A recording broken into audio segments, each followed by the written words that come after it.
Welcome to the podcast, DJ Jesse D. Yeah. How does it feel to be voted the best DJ?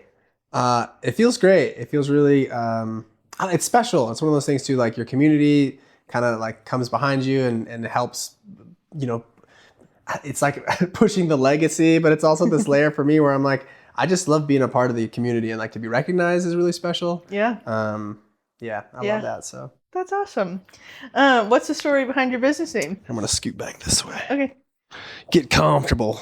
So it's kind of twofold. One, I'm Jesse D, so that's kind of easy. Yeah. But my actual company name is Don't Forget to Dance. Oh, okay. And it's kind of the separate. Here, I'll show the camera here. Yes. And it's fun because it's one of those things, like I do believe that having like a strong name can really it establishes something, you know.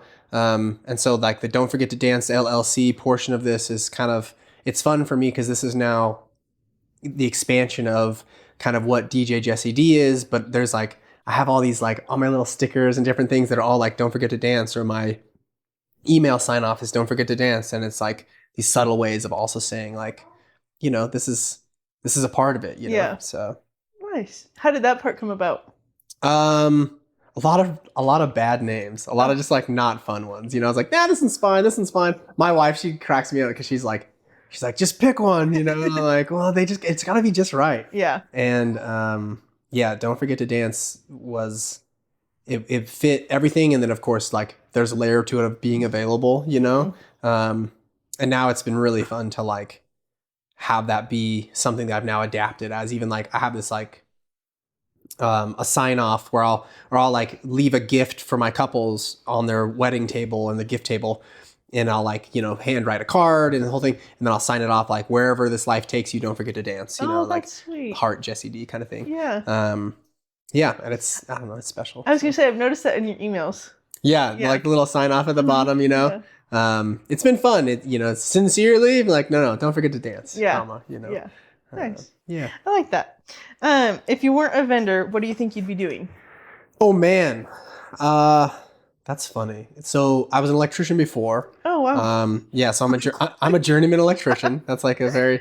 My husband did electrical for a little bit. Yeah, I spent like 6 years in the trade. While about like my third year as an apprentice, I started building the DJ business. Okay. I don't think I would go back to construction. That's no thanks. Actually, so I'm currently building kind of my personal brand on like YouTube and Instagram. Do you want to shout out your... Oh, sure. Yeah, it's Jesse D Does. Okay. And that's like, it's kind of the idea around it is like, oh, I wonder if anyone's ever done this, or if anyone's ever talked about this or dealt with this. You're like, well, Jesse D does. And so right now it's a lot of kind of like motivational and relationship advice, ways that you and your partner can help resolve different issues that you might be having. But then it's kind of a fun general channel currently that I'm kind of finding the niche, and there's a lot. I've always wanted to do it, and I've told myself like, this is the year that I'm going to start putting at least like this 5 to 10% of effort into it. And now I'm finding myself really putting in like, I don't know, probably more effort than I should. That's like funny. I'm just like posting so many videos there, and I'm like, my current Instagram like for DJ life is like not as, I'm not putting in as much as I want to be. So I'm like, okay, find your balance. That's fair. But, yeah. Oh, good. What's one thing clients would say about working with you? It seems so like cheesy, but that I care, Yeah. I care about their experience. I care about the wedding as a whole. And then also like we do like every year, my wife and I, we do this, like a look back and reflection on the year. And then we do like a whole workshop where we kind of create, I say she creates this whole like Canva slide deck where we'll dissect, some of the best moments and some of our, biggest learning moments. And then we have a section where it takes all of the words that were used in like my client reviews and like puts them into like, it's like the word jumble or word where like it like adds them all, and then like the biggest words are the ones that were used the most. And energy comes up a lot. Energy and professionalism, both of those come up a lot. And that's something that I definitely have for myself is like, I read the space and I read the room and I want to bring the energy, or I'll also like meet everybody at this particular energy and then like bring us up when it's important and then bring us kind of like stabilize us when it's important too. Cause sometimes you'll get these groups that are like energy's way too high. You cannot get them to just like be quiet for a second so you can say something on the mic. Yeah. So then I'll cue the whole space like, ladies and gentlemen, we're going to split this room in half and we're going to see who loves the bride and groom more. Right. And everyone goes, oh man, you know, and then I'm like on this side, 3, 2, 1, ah, they cheer, like 3, 2, 1, ah, they cheer. And I'm like, now together. And then all of a sudden the room is like whisper quiet. Oh, really? And I was like, that is so much love in this room for the bride and groom.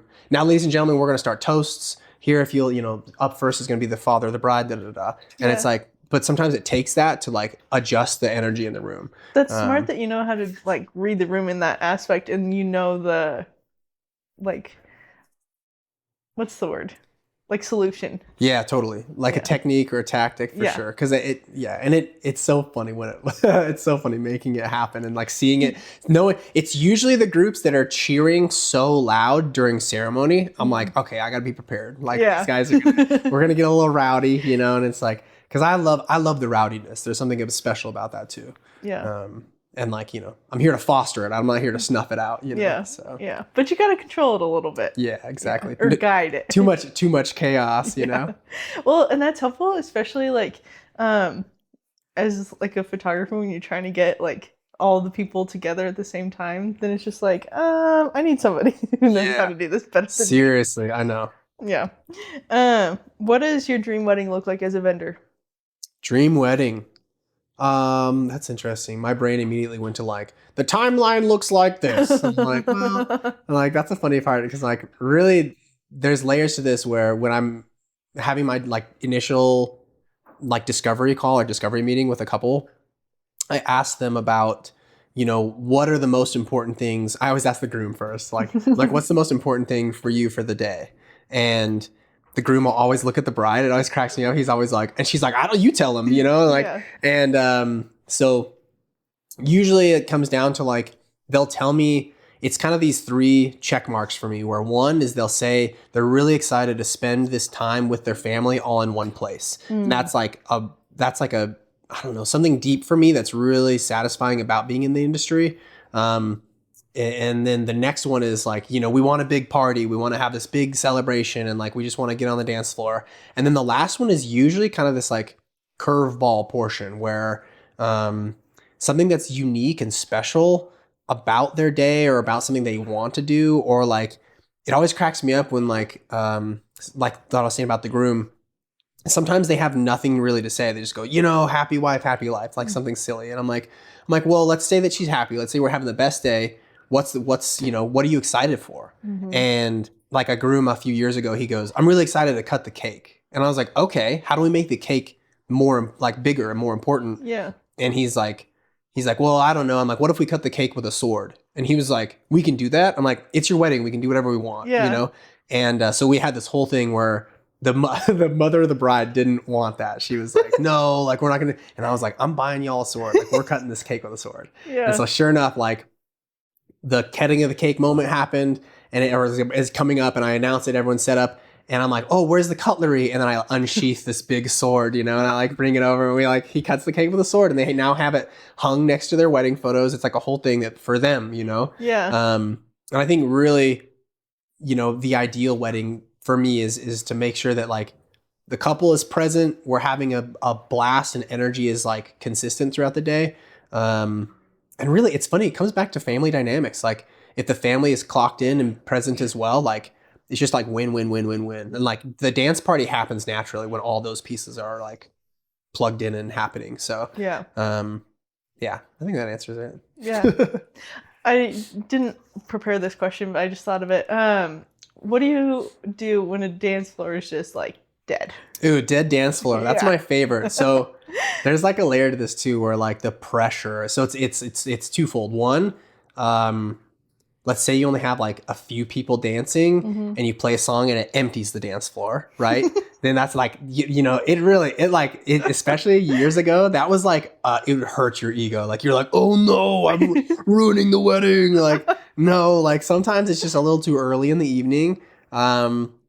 And so you're kind of like playing this game of, I have like, we'll say there's like, I don't really know, I should know off the top of my head, but let's say there's like 8 kind of like major genres. Mm. I'll work through each one of those genres, like 1 to 2 songs at a time. And same with decades too. So I'm kind of like genres and decades, genres and decades.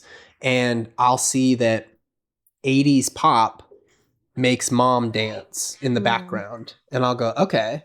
And I'll like kind of keep that in the back of my mind. And then I'll see that we have like grandma and grandpa not dancing.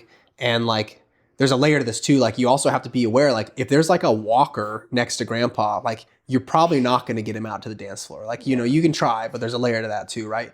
And so I'm like, okay, let's go back further, 50s, 60s, and see what kind of music they like. And so I kind of like will play almost like an hour's worth of music of figuring out what people like. It's usually, and that usually only happens when it's early evening. So actually last Saturday is a perfect example. It was a small wedding. There was only 70 people there. Mint Barrel Barn. The bride and groom were stoked to party. That was like a whole thing. They were really excited to party. And their bridal party was right there with them. And dancing opened early. We opened the dance floor at 6:30 and we were there till 10. So it was like, I had a 3.5 hour dance set that was like, okay, we're going to figure this out, you know? And initially that first 90 minutes or so was really, kind of like touch and go. Like, I'd get a couple people out and then a couple people would leave, and I had a couple people that were really into it. And like, I always start my dance sets with like funk. It's like a universal language. No matter how old or young you are, like, it's easy to just like bop into when you play Brick House or whatever. Oh yeah. And so that's really fun to kind of like set that stage. But it really comes back to seeing what people are responding to, and then knowing that they're going to come back. And also, like, I'm still behind the decks dancing the whole time. So I'm not like going crazy, but I've still got this rhythm. So there's still something to come back to. And it's not like a cold, stale dance floor. Yeah. This was a couple of years ago, actually. I had this couple. It was at like a campground in Idaho City. And they were like, it was just too light outside. That's all it was, right? So the dance set started at maybe 7. We were going to party till 11.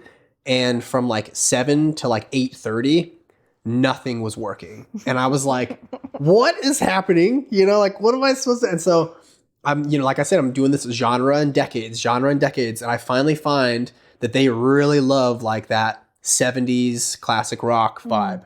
And so like I start, okay, 70s classic rock. And there's like this kind of like this beautiful thing where once you get them to like trust you a little bit, they'll follow you wherever. So like once you get them out, then you can keep the energy going. You can take anybody wherever you want kind of from there. Yeah.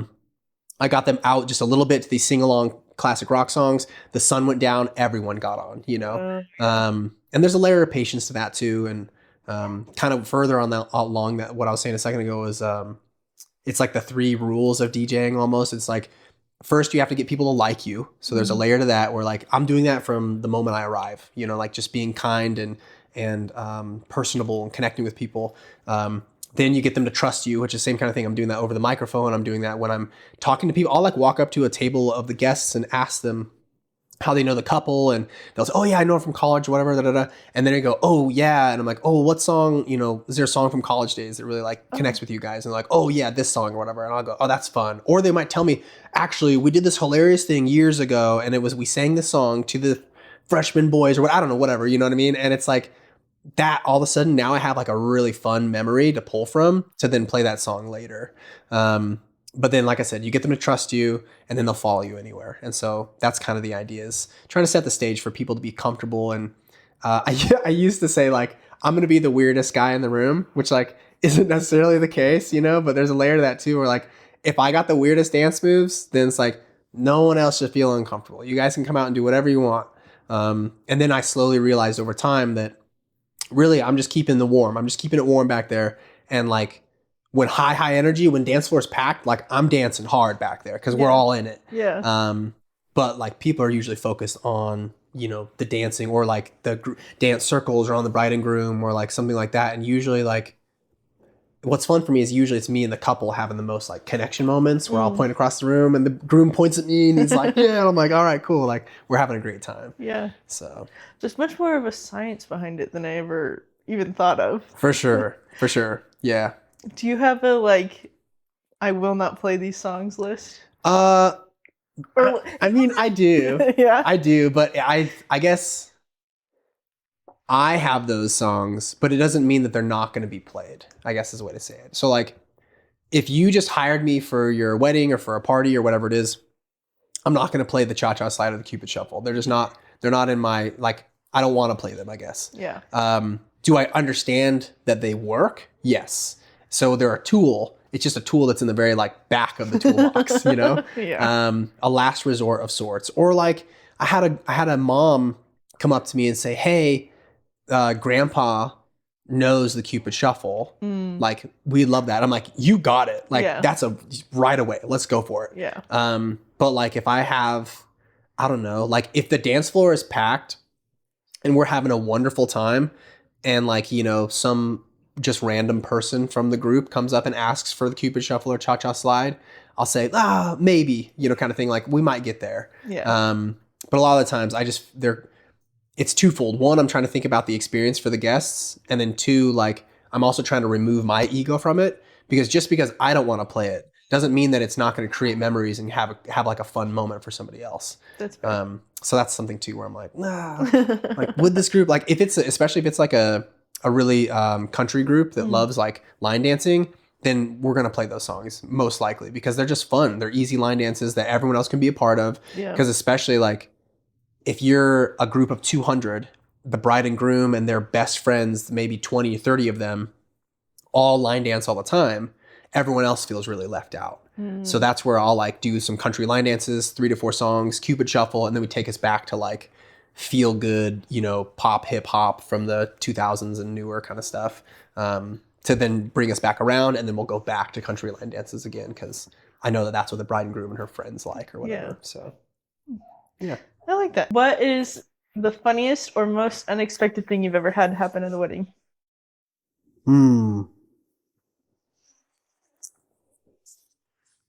It's so interesting. I would say the most unexpected. So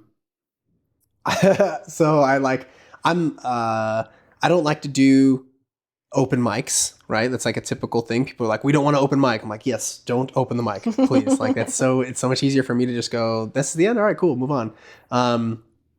Well, along with that, I'm also telling the bride and groom, like, I'll also be aware if your couple or if your guest or maid of honor or whoever it is talking like long and you don't want them to talk that long, then we can kind of like have little cues or like on the jokey side of it is I can play like the Jeopardy theme song or whatever, you know? So like I can like prep moments like that, you know?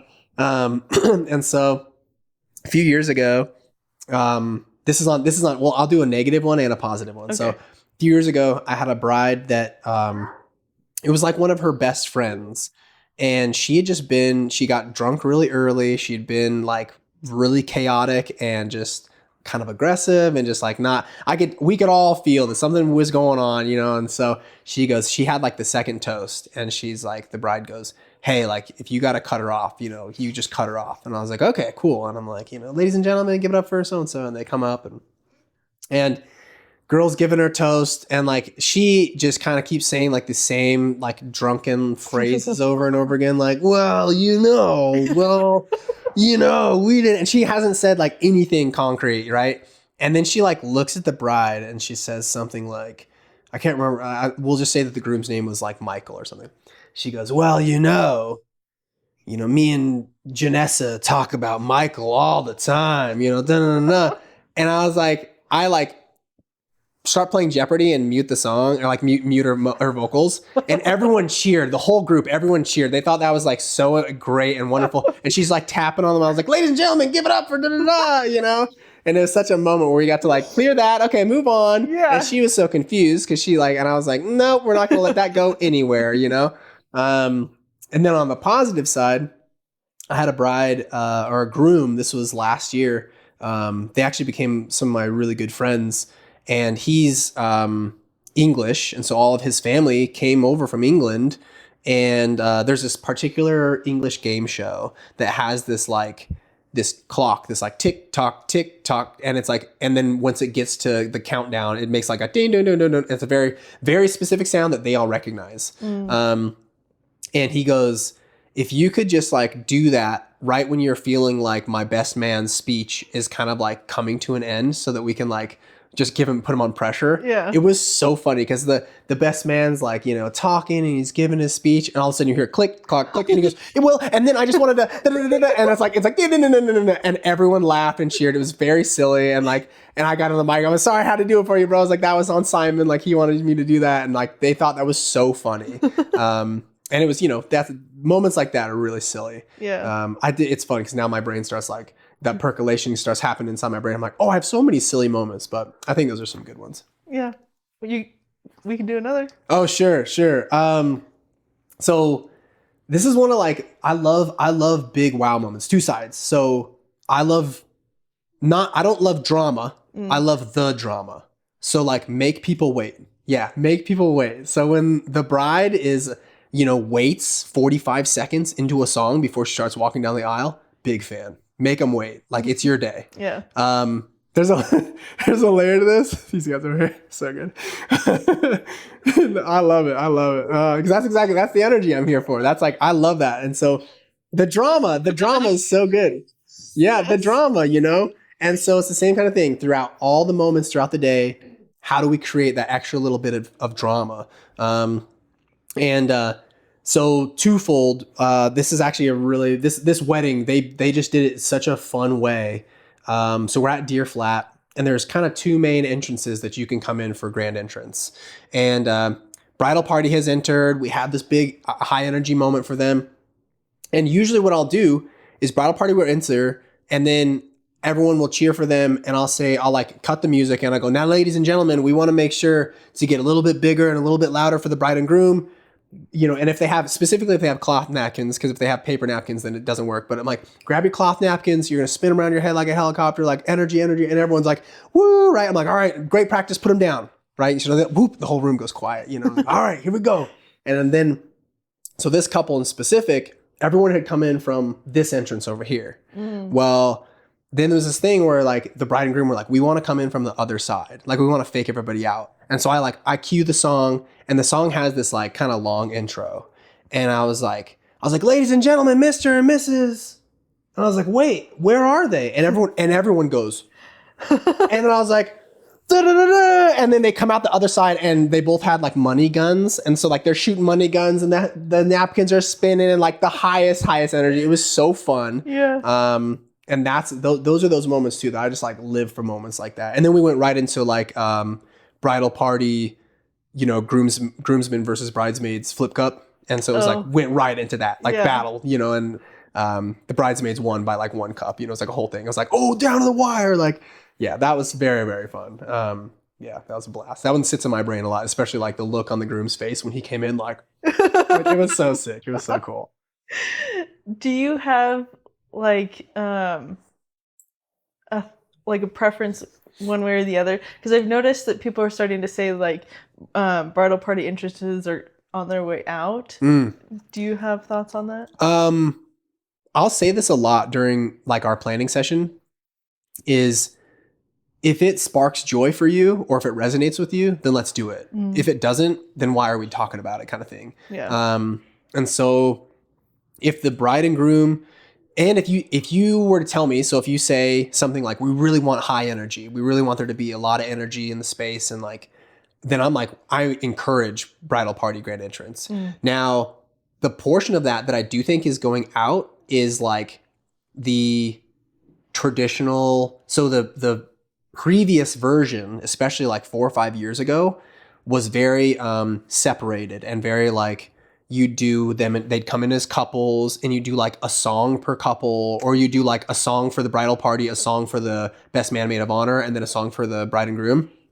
Whereas now it's way more fun to do either the bridal party just as a group, like you can just say the bridal party and you get like 10 people coming in, high energy, like very fun. Yeah. Or you can say the bridesmaids, they come into their own choreographed song. The groomsmen, they come into their own choreographed song. Or you can do them still in couples, but it's one song and you're just doing like first names. It keeps it a little less formal. But it all comes back to energy, energy and vibe. So like if you want it to feel more like classy, we can still do classy and high energy, and we can cut like the bridal party entrance and you can just do best man maid of honor if you want, or we can just do bride and groom. I do think there is something special around, even if you don't like the spotlight, there's something special around getting that moment. Like this is your one, right? This is the one where all your friends and family are going to be in one place together. It comes back to the drama, right? I was like, I want you to experience that, because that's part of this. Is like, if you miss it, I don't know. Like I always encourage it, because I've seen it. I've seen it both ways, and there's a layer to it where if we don't do it, you're gonna come back in and people are gonna cheer for you regardless. Oh yeah. So let's at least make it a big cheer. And then we move right into first dance or right into dinner or whatever else is next. Or we just do less of it, because we didn't have to be this whole thing where you guys come out and you dance and it's a whole, like, no, you can just come in and everyone cheers and I go, ladies and gentlemen, one more time for the bride and groom. We're going to go right into dinner now. And it's like we can just lessen the tone there, or like lessen the length of it, I guess. But yeah, I do think it's fun with overall trends. It's two-sided, is who's saying it.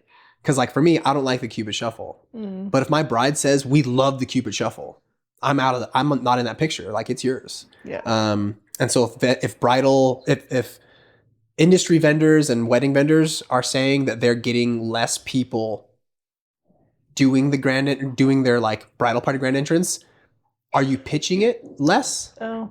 That's like, then there's a correlation. Yeah. But if you're also kind of saying it, because we can say it in a positive or negative connotation too, where I'm like, oh yeah, well, we could do bridal party grand entrances. They're not as popular as they used to be. They're kind of on the way out. You're like, oh, well, let's not do it. But I go, hey, we want high energy, and let's definitely do the bridal party grand entrance. Like, oh yeah, that sounds great, right? Now we've kind of pitched it two different ways, whereas I'll usually say something like, how do you guys feel about doing a bridal party grand entrance? And they'll go, well, either we haven't thought about it, or, oh yeah, we'd love to have it. Or we were kind of thinking maybe just us. And I go, sweet. Well, let's talk about just you guys first, and let's talk about the goals. And then once we kind of figure out what the overall goal is, then that's where I like to work from that goal point rather than, I don't know. I don't want to tell you how to do your day, because I know how I would kind of like set up a perfect wedding day. But that's not how all my brides see it. And I love that. That's like so fun for me to like adjust to what makes them feel excited and happy about their day. That's the uniqueness of our industry. Because if I had 35, 40 weddings a year that were all the way that I set them up every single time, and like by the 4th or 5th or 10th one in, I'm just like, like it's easier. But it's like, it's the same reason why I've had a couple offers from different venues that are like, hey, do you want to be our DJ? And I'm like, well, I mean, I would, but also like, I don't want to just come here. Like, I love being able to set up in different spaces, and there's reasons why I like each and every venue specifically. And like, I don't feel like we have any like perfect venues here, but I feel like we have like really close ones. Yeah. And that's what's fun for me too. Like, I love being able to bounce around and experience each one, and then talk to my couples around my expertise around like, oh, you're at the cottage at Riverbend. Here are the 3 main spots that we could set up the dance floor. Here are the 3 main spots that I've seen dinner. Here are the 3 main spots I've seen for ceremony. And then they go, oh, that's really cool. I didn't think about doing it this way. And I'm like, yeah, so we can move guests kind of back and forth. And then we really get to like, same kind of thing, flush out what resonates. Because that's like, at the end of the day, I'm like, how can I spark so much joy that you guys are just like clocked in, present, and enjoying every moment? Yeah. So, what would you say would make a perfect wedding venue? a perfect wedding venue. It's so funny because I think there's like it would be, how like the Super Bowl, like, or like some of those big stadiums can like close and like open, and like, I think there's something like that where, we'll just use Mint Barrel Barn since I was there last weekend. Mint Barrel is so great because they have such beautiful landscapes. You can get photos anywhere on the property. And they're all going to look great. Like, you can even do it just in front of the barn and it'll look great. But then they have like the grotto and like these like the truck, and they have these like little hilly spots. Like they have a lot of beautiful spaces there. Now, if you go inside, you can have that more like rustic space inside the space. The beauty of a space like Mint Barrel is that when you're upstairs in the main reception hall, is it's dark. You know, like you can make it lighter in there by opening windows, but you get to then control the lighting. And so into the dance hour, having it being able to shut the lights off so that I can have full control over my lighting and my dance floor lighting, that's huge. Like that really creates such a vibe. I feel like I can nitpick so many different things about so many different venues, that like if I could just pull right up and like dump my gear out the back of my rig into where I'm going to set up, that's awesome. But like that's the beauty of some of these spaces too. Like you go upstairs at Mint Barrel to party and dinner, but then downstairs you have bar and they have the arcade and they have this like other space down there that like there's just no other way for me to get my stuff up those stairs. I mean, they have a little elevator thing, but it's like it's only so helpful. Yeah. And so most venues though, I think overall when you're kind of like designing a perfect venue, I think having easy pull-up access for all of your vendors so that you can just kind of like drop stuff off, having spaces that aren't too big so they're not echoey. That's like a really hard one where like the train depot is super echoey. And if you don't know how to control that space, your sound just bounces off the walls and it sounds like crap in there. And it can be really difficult, especially during toasts. And then really during dancing, it can just be loud and abrasive. And, you know, there's a layer to that too, where some venues have added like sound paneling and things like that, which I'm like, perfect. That's exactly the way to do it. But it like lessens the aesthetic a little bit. It does. Yeah. And like you can get like pretty ones, but they're expensive, you know? Yeah, it is interesting. Honestly, I feel like Deer Flat has, I haven't been to Wood Farms yet. I have 2 weddings there this year. I'll see you guys soon. It's beautiful. Yeah, I feel like having not been to Wood Farms yet, the Deer Flat has everything in a nice blank canvas. So you can decorate the space however you want. Whereas it's not, you could make it feel more like a barn if you add the rustic features. But if you wanted it to be more classic modern, then you can bring in different decor and different tables and things like that to make it look that way. Whereas some of these barn venues that's what they are. They're barns, you know, and they're always going to feel kind of rustic. Granted, Lakeside Barn, if you have Draper's Drapes come out and drape all through that space, it's awesome. Yeah. It looks real good. Yeah, I've been there 3 or 4 times now when they've had the drapes, and it's fantastic. Especially I'll put my uplights inside the drapes, so they'll have their accent colors like up these white beautiful drapes that'll, you know, have this like blush or like, you know, this soft added color that just like the space looks so good. So I think there's ways to transform most venues. Yeah, and also, you know, I'm always like, I'm just shouting out all these venues out here. Lakeside Barn is being real thoughtful around the way that they're building out their space. This last year, I guess these last 2 years, they've added permanent bathrooms, which is fantastic. And they also have added like a real prep kitchen and like with fridges, freezers, and like all full prep space, which is awesome. And I'm also a huge fan of Angie Marshall at White Barn Emmett. They like the way that they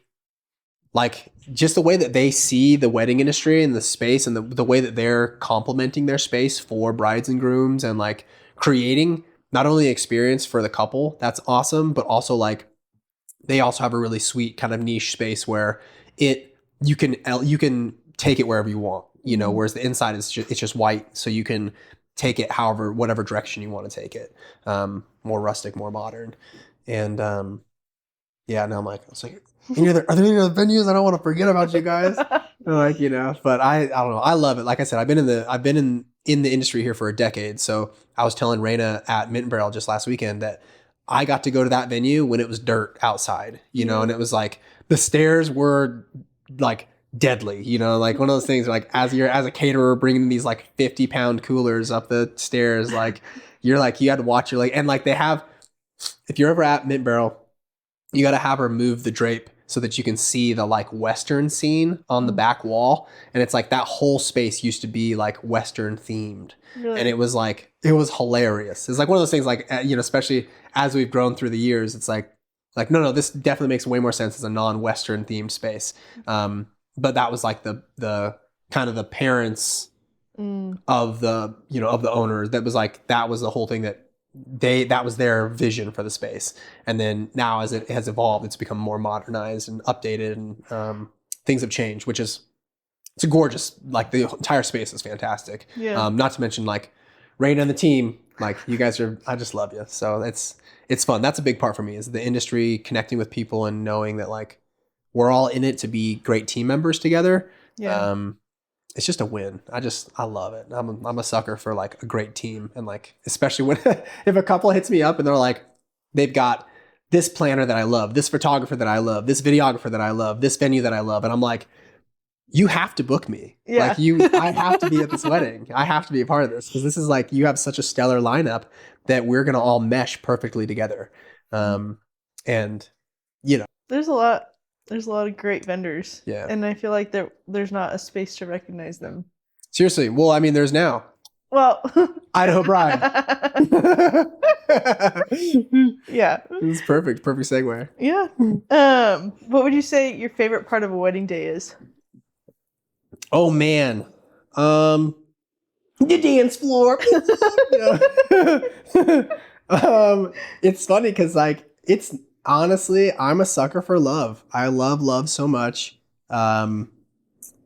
Public vows. I'm a sucker for public vows. I don't push that on people. That's like I said, I want to ask them. But if I were to help design your like ceremony, I guess is a better way to put it, is I'm a huge fan of first look. I love a first look. That's like a special moment for you to share. Like it's you and your partner for the rest of your lives. Like you guys get that moment. Then you can have your own private vows during that. And then you can also have a separate or the same private vow or vows for the main ceremony. But I do think that there's something fun and special around letting your guests in on your love story by reading those vows to each other. Excuse me. And then, like I said, kind of at the end of the ceremony, taking like 5 minutes to yourself, like 5 to 10 minutes of like, you can do family photos or whatever, but then before we do grand entrance, just go disappear for 10 minutes. Like this is your day. This is going to help you to like calm down, rest, and reset for a second. And then come back in for the high energy, because you've been stressed all morning, right? Ceremony's stressful. And then once we get through it, then you guys have that moment together. And I think those honestly, those are definitely my favorite parts. Like I have a blast on the dance floor. I love that part. But my favorite part is definitely like these moments of the ceremony where like, like when the groom's crying, I'm like, oh man, I love it. I'm like, yes, my guy, And some of these grooms you never expected out of them. And then sure enough, like they break down and they have this moment once they see their, now wife, or about to be wife coming down the aisle. Yeah. And that's like special. That's real life, But yeah, I think those are my favorite times, favorite moments. What is your least favorite part of a wedding day? The least favorite, when I got to tell everybody it's over. I'm the guy that literally ends the party. Yeah. I have to tell everyone, all right, guys, this is the end. And there's a strategy. It cracks me up because if I have like those high energy groups where I've had to make them like, calm down, I'll usually, so I always fake everybody out at like, let's say we're going to tell 10, I'll fake everyone out at 9:20. So we still have plenty of time left. And I'll say, we'll have some big hit song, everyone's vibing, and I'll end the song with like a reverb out. So it kind of like has a trail behind it or a tail behind it. And everyone will usually cheer. And it'll get quiet for a second, and I'll black the space out. And so I'll press a button, and the whole space will go dark. And I'm like, ladies and gentlemen, that was the last song. And everyone, like, 9 times out of 10, they'll go, no. And I'm like, wait, you guys want to keep partying? And they go, yeah. And I'm like, if I keep playing music, you'll keep dancing? And they go, yeah. And then I'll like, earput right into another song, and then lights come back on, and then energy goes, right? I've now kind of given them that moment of like, it's that little bit of fake out with a little bit of back and forth where we know that the night's going to end at some point. Did it end right now? No. So we still got time. Then right at like, so that 10 o'clock end, we're going to do send off at like 9:50, 9:55. If the couple wants a private last dance, then that's going to happen 9:45. So now we're working in 5-minute increments. So I want to make sure that our last song is played at 9:40. So then at like 9:30, I'll get back on the mic and say something like, friends and family, we've got 3 songs left. Here's the first one. And I'll play some banger, right? And then I'll mix right into the second one. And then our last song, ladies and gentlemen, this is the last song of the night. Hope you guys have had a blast. You've been so fun. Make sure to sing it with, all of your last energy, something. And I'll press play on whatever the last song is. We'll have it. And usually I like to keep about a 3-minute buffer because sometimes you'll get that energy of the group where they're like, one more song, right? I'll have a song ready for them. But I don't just give it to them. It's like everyone's got to ask for it. You got to work for it. You got to work for it just a little bit. And I don't like it. We don't need to be like super chant. It doesn't mean you have to go too high. Because I tried to do that earlier when I faked everybody out at 9:15, 9:20, so that we got that feeling still. So you still got the win. You still got to get me to play more music. Yeah. Which really I kind of it's a little bit of a trick, But yeah, and then like I said, kind of having to be, this is something too, regardless if you hire me or not, this is the fun thing for me is your DJ. The idea of this is to keep your guests wanting more. I'll rarely do parties past midnight because this is American, right? This is what's so funny is I talked to some of my European guys and they're like, oh yeah, their weddings go to 4 a.m. typically. That's a very typical. So yeah, it past 4 a.m. into 6 a.m. is pretty common. Yeah. And if it ends before 2 a.m., they're like, oh, it wasn't the best. And I'm like, I don't understand. Granted, they're starting later. They're starting at 6, 7, 8 p.m. So it's I guess the timing still matches a little bit.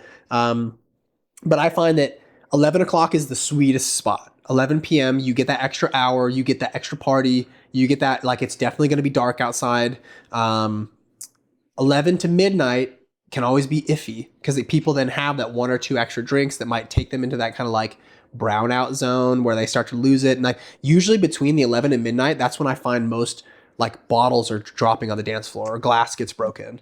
And then most of the time, anything past midnight, I've had 2 weddings last year specifically that went past midnight that were slam dunks. They were very fun, but their groups were very veteran partiers is a good way to put it. They party hard. They always party hard.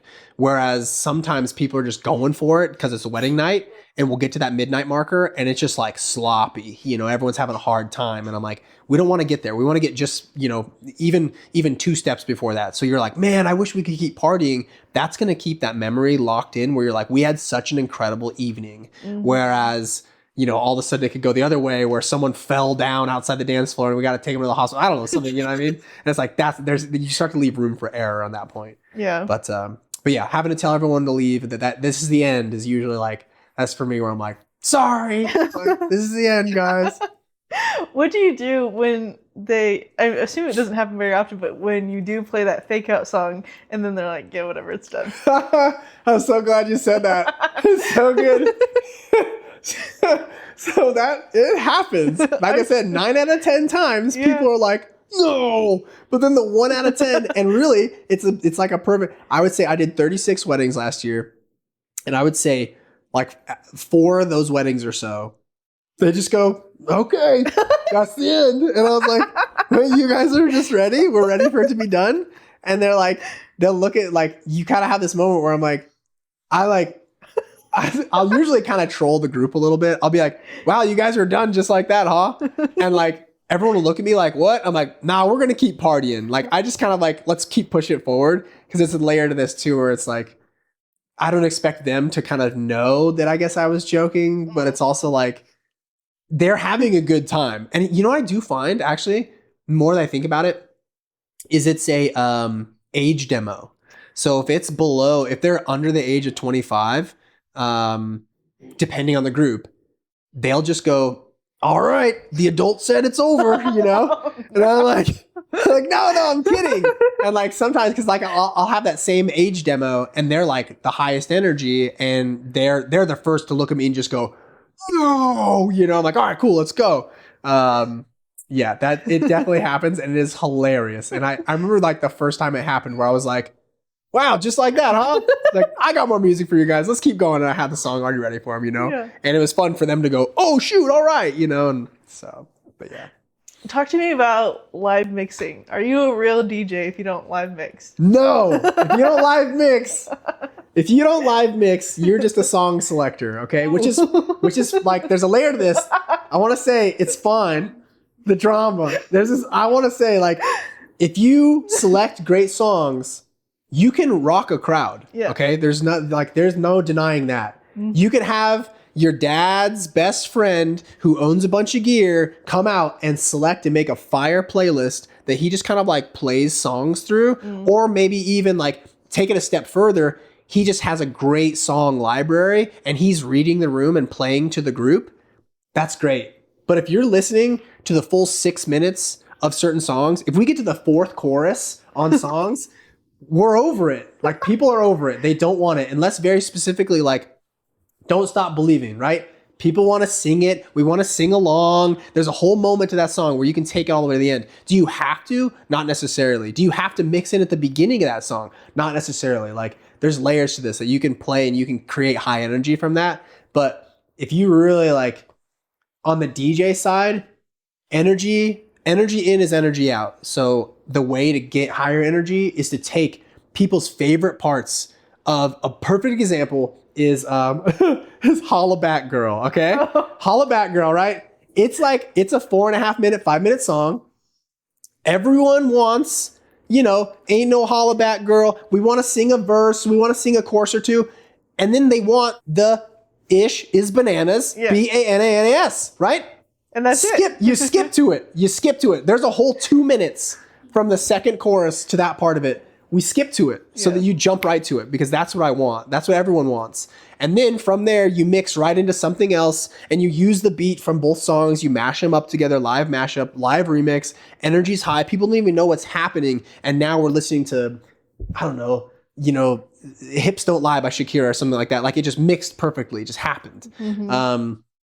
That's the way. That's the way to create energy on the dance floor, create nonstop movement. Like, I always tell my couples, I'm not here to do a dance cardio class. I don't need you to be like full energy the whole time. But what I am here is to help you know when I am like creating space for you to go get another drink. So like, I don't play, if we have a 2-hour dance set, I'll play maybe 2 slow songs. And that's for the older group. Like, and I want the parents to have that time. But really, like, I'm going to create these moments where like, we're going to take it high energy, and then I'll change genres for us.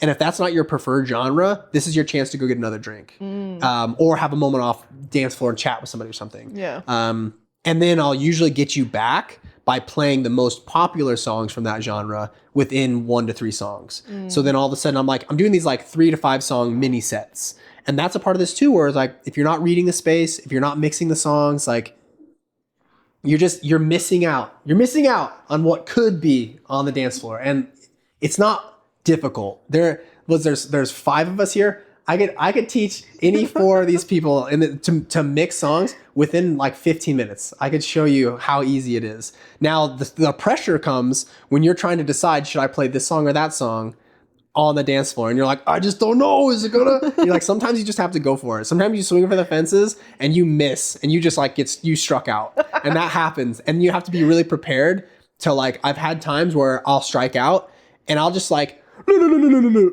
And I'll go, ladies and gentlemen, I could tell you just weren't feeling that song. Be what. And we'll go into the next song, and the whole crowd, the energy goes boom right back up. And I'm like, that's how you do it. Like you fail fast and fail forward, you know? And then you find out pretty quick, like, what you're winning, what will win next time. Because it's not the same. There's no same template for every crowd. Which is another one to say. This is for all the couples out there, and for people, this is an education moment. Education moment. Yeah, seriously. Education moment. A good DJ, a DJ that a real DJ. A real DJ. They not only will they not plan their sets, they're going to they're going to curate the music during the evening. So I'll have music that the bride and groom requested. I have a must play. So they have a whole client portal. In the client portal, there's a section for must plays, do not plays, and then all of our special formal music. Anything outside of that, send me a Spotify playlist. Like I want your palette. I want to know music that you guys also love, but those are songs that are just going to kind of give me your vibe and what you like. Now, on the dance floor, I don't have a song for song that I'm going to play, or like I might be inspired. I'll see that the dance floor, we're really loving this 2000s hip hop. I'm like, oh man, I know exactly what these guys want. I'm gonna have this song, this song, this song. And I'll like kind of play those songs and tease it and see what the group is feeling, and we'll go for it. But I'm not already thinking about I am thinking, but I don't have it planned where we're gonna go next. Because that's also something where I'll feel it. Or maybe a groomsman comes up and he goes, hey, can you play Sum 41 next? And I'm like, Yes, I can. This is a perfect change up for the vibe. I'm like, let's see what it does. And sure enough, the group loves it. It's a big sing-along moment. It creates just a whole nother batch of memories. And how do we like create more opportunities for people screaming into each other's faces of these songs that you love from your childhood or whatever. Yeah. But to round it all out, the educational moment, like real DJs don't have an entirely planned set unless you are at like a high level festival or maybe like high level clubs where you have a specific hour that you need to fill with specific music, and you might have curated a playlist that has like 2 hours worth of music, but you're still choosing like one for one. If you're designing a mix that you're going to put onto Mixcloud or YouTube or whatever else, same kind of thing. You could plan that out because it's going to help you in recording and in like mess ups and hiccups. But a lot of the time, like when I'm recording mixes, I'll have a genre or an idea of what I'm playing, but about halfway through, it usually goes out the window, unless it's a very specific, like I'm doing a house mix or I'm doing a drum and bass mix or whatever it may be. But if it's like a wedding mix of some kind, it's going to go full genres. I'm going to take you all across the map. Take that one to your DJ. That's going to be a whole It's a whole thing. It's a whole thing. Let it be a thing. I love that. You're not a real DJ. That's right. Got him, boy.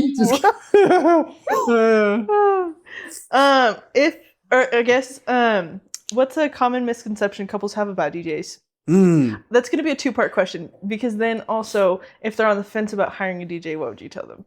Oh, like hiring them in general? Yeah. Let's start there, and we'll go back. So, if you're on the fence about hiring a DJ in general, right? Which this is also, I've been doing this so much, twofold. It's like two different things. If you're going to have a family friend take on the responsibility, make sure that they are kind of like aware, I guess, of what your expectations are for the day. And to kind of dissect that further is you need to talk about ceremony. You need to talk about grand entrance. You need to talk about reception moments. Any of these very specific moments, you can go on Pinterest. You can even reach out to me. I'll happily send you my like guide for the day of what it looks like for like, these are the songs that you should look at and at least have planned, or be able to say, no, we don't want to do these things. Then they at least have the special songs figured out. Now, the step past that is don't hire your cousin who is specifically a house DJ to come and DJ your wedding when all you want is like feel good pop music, because they have no idea. And that's a part of this too. Like, you have to set that expectation with them where you say, hey, like, I know you have DJ gear or whatever. Would you be willing to come do this? We love Bruno Mars. We would love all that kind of music. Now at least you're setting expectations so that you're, not coming in playing EDM rave. Exactly, because like he's probably great at it. Like, like that's the beauty of it. Like, and that's a part of this is like set expectations. On the other side, you have nobody. You don't have a friend or a family member that can do this, but you still need someone to execute song choice for you. Same kind of thing is, let's say we have a friend of a friend.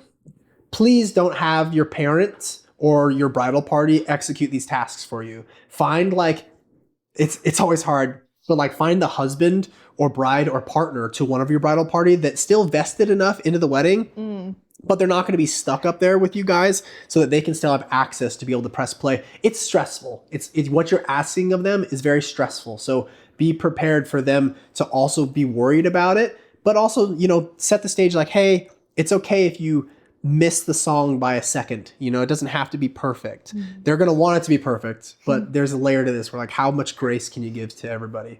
Same kind of thing. Lay out all the songs you'll need for this formal music.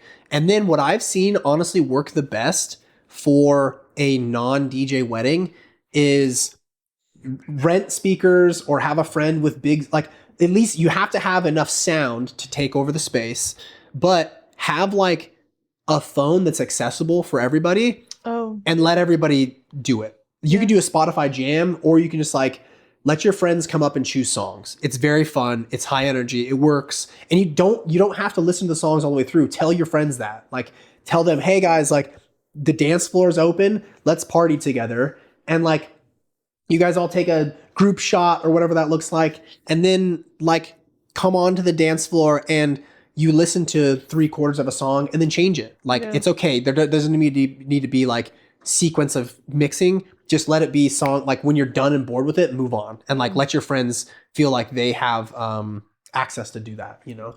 Now on the other side is if you're just trying to save cost and you don't feel like you should hire a DJ because that's where you want to cut money from. It's two sides again. One, if you hire a cheap DJ, be aware like a DJ can make or break your day. Like the planning, every other aspect of your day, especially food, like they can all make or break your day. But literally like from pre-ceremony all the way to send off, this DJ is going to be there, and they can really cause you a lot of stress, which takes you out of the moment, which then kind of ruins a lot of the expectation and experience of your day. There's something for you for when it's cheap, when like there's a DJ that's under like, I don't know, under $1,000. Like it's hard because that price point is entry level, beginner level DJs, guys that just kind of do it as a hobby, which there are a couple people here that like people have had successes with them, but I've heard of a lot more failures with them. So like that's a part of this too, where you just have to be aware, like you are literally taking a gamble. Whereas like if you could come up with like $1,500, I feel like that's kind of a sweet spot where I have some peers in the industry that like they at least understand what you need out of your day and like how to help you get there. What's really interesting is if you contacted like a multi-op company and you say, hey, we have $1,500, they'll say, yeah, we can help you. And what'll happen is you'll be signing up for a 4-hour service with minimal, like they're going to execute a lot with you, but you're only getting this 4-hour section. So you're only getting reception or whatever it may be. Oh, well, we need ceremony. That's an extra $500. But now you're already connected with this person. So well, let's just do $2,000. And now you've kind of bumped from this $2,000 or $2,500. Like all of a sudden you're adding pieces onto this without really realizing that if you'd have come into this with the thought process of, the DJ is one of the most important parts of our day, we're going to come at it with, $3,000 to $5,000. That budget is going to get you such an incredible experience for your day. Like I can't explain the level of expertise and stress relief that you're going to experience just from talking to them, like talking to someone like me during our discovery call, during our planning session. Like the way that I'm able to answer all the questions that either A, you have, or like before you ask them, or B, questions that you didn't know you should be asking. And we're already past it. I've already taken you there. So it's like very satisfying on both ends. Yeah, I think that pretty well covers like if you're like set your expectations accordingly, if you're thinking about not hiring a DJ, and then if you are going to hire a DJ, make sure that you understand your price points and what that's going to provide and the weight that they're pulling. Cause like I'm not a planner, just to put it out there. I'm not a planner. I will help plan your day. I will help create a timeline. I will create a timeline for your day. And I have weddings where I have taken on the planner role, but you still need to have family members that come and help decorate the space, that make sure that you're dressed on time, that like take care of a lot of the other logistical portions.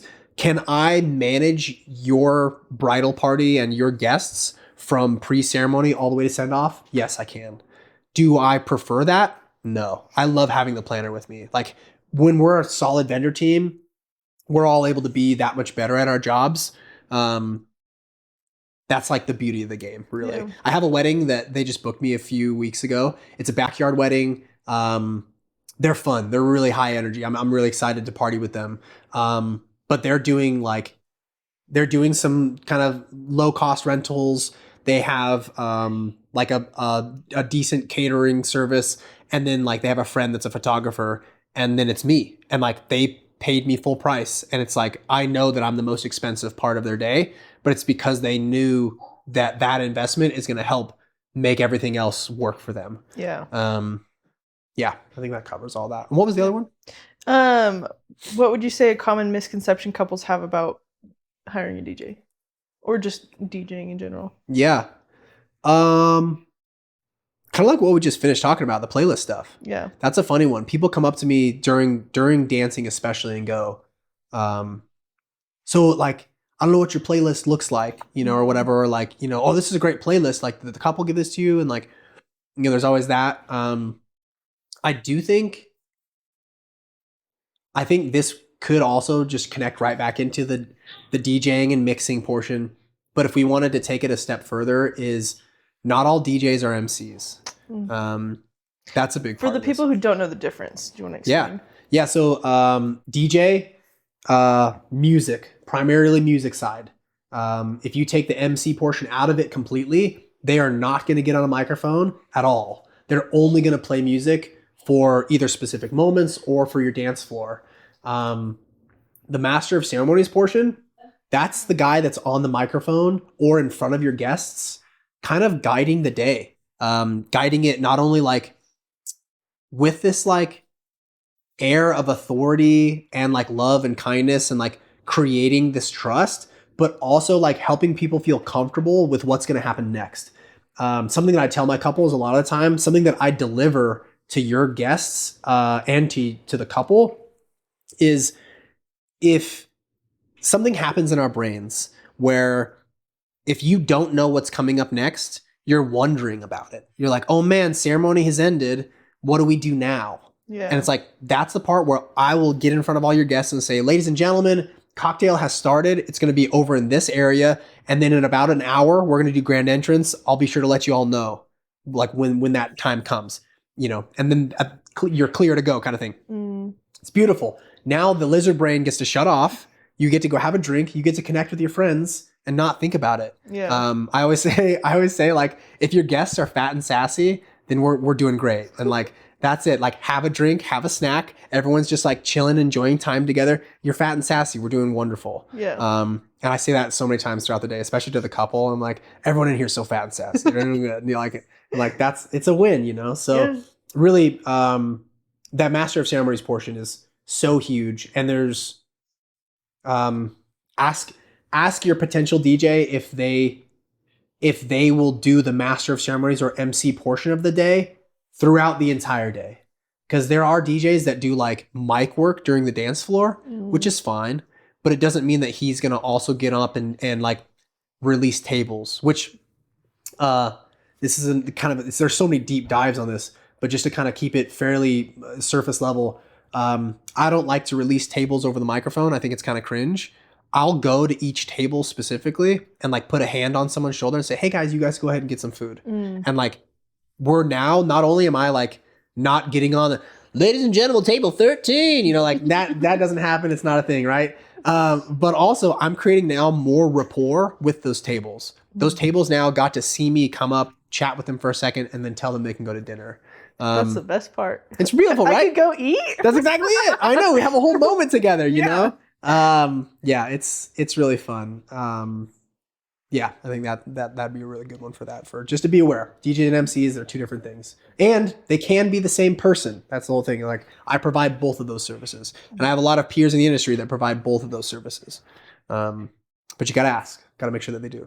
What is the most rewarding part of your job when it comes to working with couples on their big day? Oh man. Oh, so many things. The like level of relief that couples give me throughout the day, that like it's this look. It really, it's so funny because it's like the words are added to these things, but there's a look that they give me when they're at their sweetheart table Mm. that is like so full of thanks. And that's like knowing that I was able to give that to them is so special. Pre-ceremony, being able to like give the bride and groom both pep talks, especially if they haven't seen each other. Like I'm a huge fan of first looks. I said that already, but like there's something about this where like having that little pep talk with both of them, like, hey, I just went and put a microphone on your bride, like da da da da, and they're like, oh man, like she's looking great, you're gonna do great, like then it's very cute.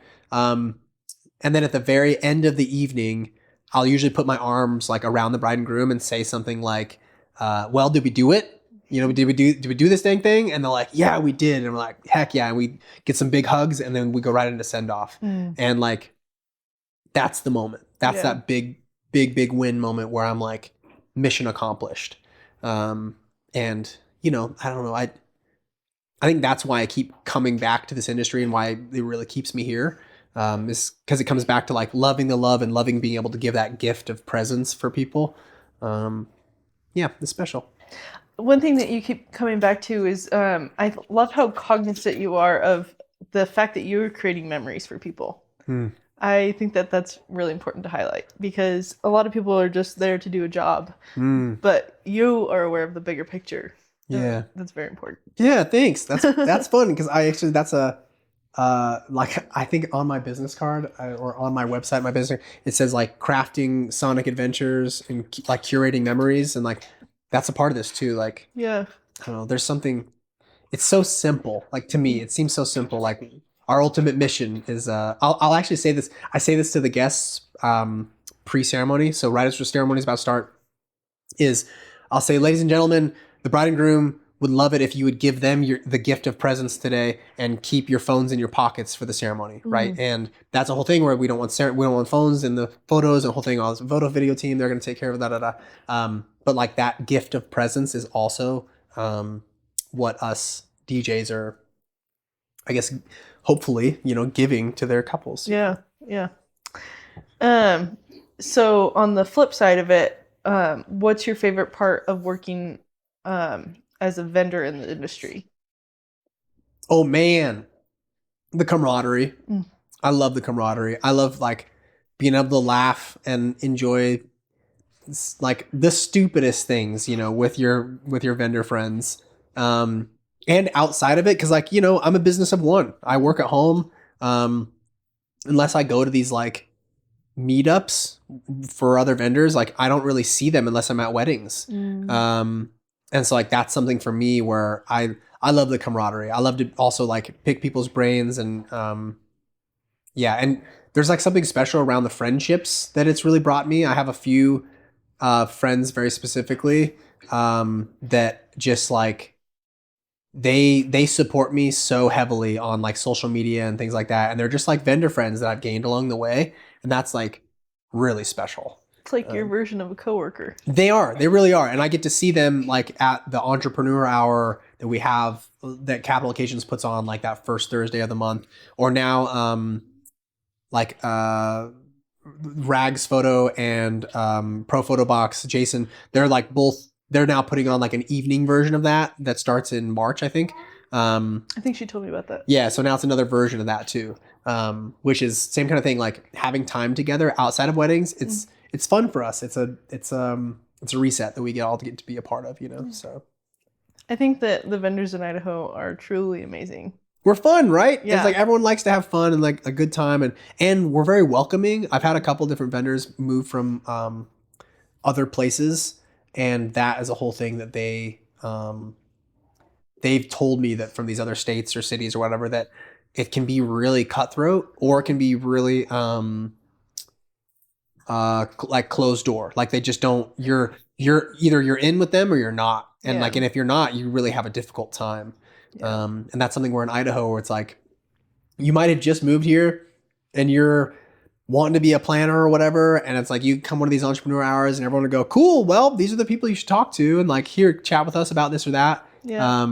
But really everyone's just kind of there to be kind and open and welcoming. So Yeah.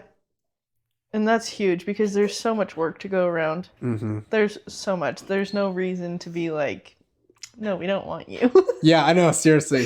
Like, we're booked. Yeah. Everyone's booked. Every wedding here's already booked up. Yeah. Like, nobody's getting married for the rest of the time. Seriously, I can't tell you how many September 27th I've turned away. All of my Saturdays. Actually, September 6th is available. I don't know how it's available, but it's available. But all my other Saturdays in September have been booked since like mid-year last year, and like the September 27th this year specifically has just like so many people have asked for it, and I'm like, that just goes to show like there are people that need DJs and there are people that need good DJs, and I have a couple of friends in the industry that like I'm so happy to help them get better, because I know that the more quality that we can help provide for these couples, the better our industry as a whole is going to do, and going to like be able to bounce back from economy shifts and things like that, because we're all able to provide a very like solid service. Yeah. And there's very unique things about each one of us.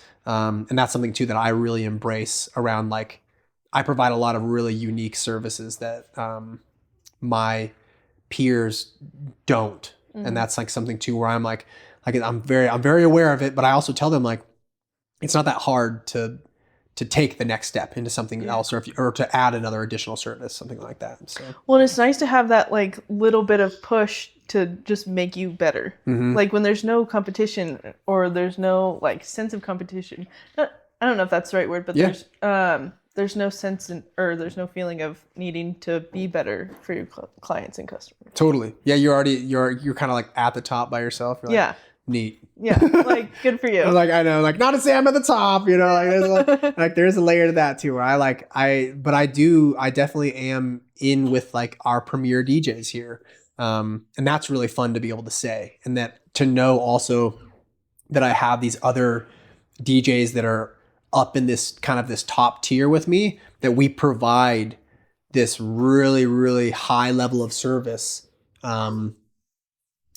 that is all encompassing. It's audio, it's lighting, it's the connection with the group, it's the planning sessions, it's the way that we talk to your vendors. It's like just so thorough, that you're paying for so much more than just you know, a DJ to come play music for you. Yeah, and I think that is actually a huge misconception, because I don't think that they think about you bringing speakers or you controlling different parts of the day or stuff like that. They literally think, oh, just music. Like, I could do that on my phone. Like, yeah, music guy. Yeah. You just press some buttons back there? Yeah. Well, I am. Tactically. Yeah. Yeah, I am. There's method to the madness. There is. Sometimes it doesn't look like it, though. Sometimes I'm really in the jam, and they're just like, what are all these buttons back here? I'm like, come back here. Let me show you. I have a couple of really hilarious Instagram moments where I, like, let the groom or let somebody else come and press the button, and it's, like, blows people away. Like, they love it when they're like watching what's happening, and I'm like, hold on, I gotta like cue this thing. I'm like, this is like a rocket ship back here. I'm like, I know, man. Like, there's so many buttons you can press. Yeah. And they're like, can I press it? I'm like, don't press that one. This is the button I want you to press. I'm like, okay. That's funny. What's your favorite wedding tradition? Oh man, it's so funny. I feel like I'm such a broken record. I love a first look. Like I said, it comes back to the drama. I love that moment. I love, especially like the build up where like either you do the corner style where like the bride is on one corner, the groom's on the other corner, and they like touch hands around the corner, and then they get to see each other. Or you do like the moment where the groom is looking away and the bride comes up and taps on the shoulder kind of thing, or they get photos before he's able to see her. I think those are really cute. Yeah, I'm just such a sucker for those parts, for like, it's like the delicate part of a wedding, you know, that I feel like is still pretty well steeped in tradition. Yeah. Whereas the rest, like I have a couple weddings this year where they like, we're getting married, we're going to eat, and then we want to party. That's it. Like that's their day. Yeah. And like they're going to do first dance because they feel like they should. And like, that's a game too that I'm like, okay, like I guess, you know, I feel like of all the traditions that maybe you should honor still, like even if you don't want to, that one at least gives your parents and like everybody else, there's like a solidifying portion of that, because otherwise we could just like, you get married on a completely different day and then just have like a high energy dinner party, you know what I mean? A reception. Yeah. And so yeah, and yeah, I think that's my favorite answer. I'm like thinking about other stuff. I'm like, there are other things I like, but that's really like That's the favorite. Yeah, I love the first look. Do you have a favorite first dance song or last dance song that you like to play? Oh man. That's cute. Or just one that you have in your head even if you don't play? Yeah. It's fun because I have a little playlist of like non-traditional first dance songs that are really fun. Um it's really interesting because I don't even for the first dance, I don't even want to say a song. Mm. I love it when the couples take either a dance class Oh. or like even like you don't even have to you could just like circle each other on the dance floor and then come in for the center and then learn how to do one twirl and one dip and do that like 2 to 3 times throughout the song. And like typically I'll play any of the formal dances, I'll play them like 90 seconds or so unless you want more. But rather than the song, the expression of the dance is like it's so fun. It's so fun, and it comes back to creating this memory for you and for your guests. That's huge. I love that. Yeah.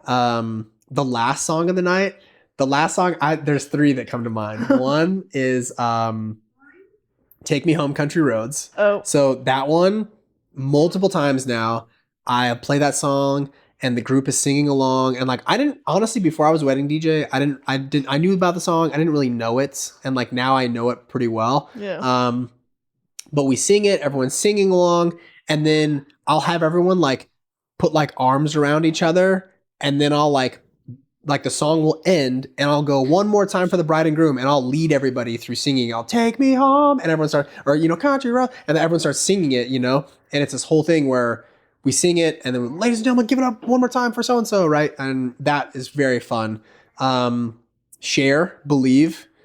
Yeah. It's slam dunks every time. And you have to start it at the last chorus where it's like, there's no like, extra, there's just like it goes like boom, do you believe love after love after love, and it's like a whole thing where it just takes you and like there's energy build and then you transition back into the beginning of the song. Okay. So it's like that one's really fun, really high energy. Yeah. And then another one too that's been really popular is Every Time We Touch by Cascade. Oh, okay. And that song, like same kind of the group loves it. It's always like the most ridiculous song, and everyone, especially if I'm telling everybody to go to a bar or something after that, that's usually, and this is always like the encore song, I should say. So like the last song of the night was played already, and this is then our encore song. Or I faked everybody out, and this was this is supposed to be our encore song, I guess. Yeah, those songs slam dunk, and they work every time, most. So, do you have a cringe last song? Oh, I mean, Closing Time. I was wondering. That's the one. Yeah, but I do play. What's fun is I have played Closing Time as like a fake out. So I'll play it like this was a wedding last year up in Riggins, and the groom was like, "Hey, can we like start the after party with Closing Time? But like, could you like do something to it to make it into like an EDM song?" And so I like, closing time, da, da, da, da, da, and then it's like closing time, closing, click, click, click, click, click, and it's like, right into Satisfaction. And that was fun, high energy. Granted, we were then putting us back into back into orbit, but yeah, I'd say that's probably the one. I like it. Because that was the one I was like, I bet you he will never play that song. No, yeah, it's from the bars, honestly. The bars played it too much, so it became one of those things where like, especially as a bar song, yeah, it's just become a song that we're all used to having played as the last song of the night. Yeah. So just like, it's fine. Yeah.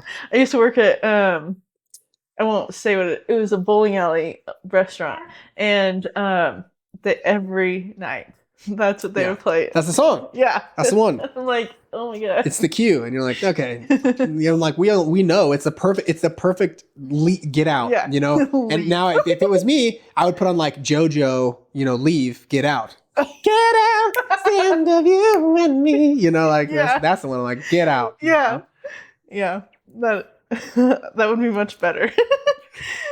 What is the most? Is he laughing? Oh, absolutely. Okay, as a DJ, what is the most played first song? Hold on, I'm gonna repeat that. Or do you want to come in? No. What is the most played first song or last song? Oh man, the most played first song, like First Dance, you mean? Yeah. Yes. People don't typically ask me for like the first dance to open the dance floor. Like sometimes people will have an opening dance floor song. That's interesting. There was definitely there was a time there where what is that? It's da da da da da da 1,000 years. Yes, it's 1,000 years. And so the bride was cute, is the bride would have the instrumental version for her bridal pre-sessional. And then they would play the regular version during their first dance. Okay. But honestly, like last year, I think like Steven Sanchez, what is that song? I like now I'm like trying to think. On the spot. Until I Found You. That's exactly it. Yeah, and it's like that very guitar sound. It's very cute. And that song is great. That one was used most often last year, and it was like I think I had 3 weddings, but otherwise all of them are pretty unique. Now, mother, son, father, daughter. Those very specifically, father, daughter is always like I Loved Her First, or Daddy's Little Girl.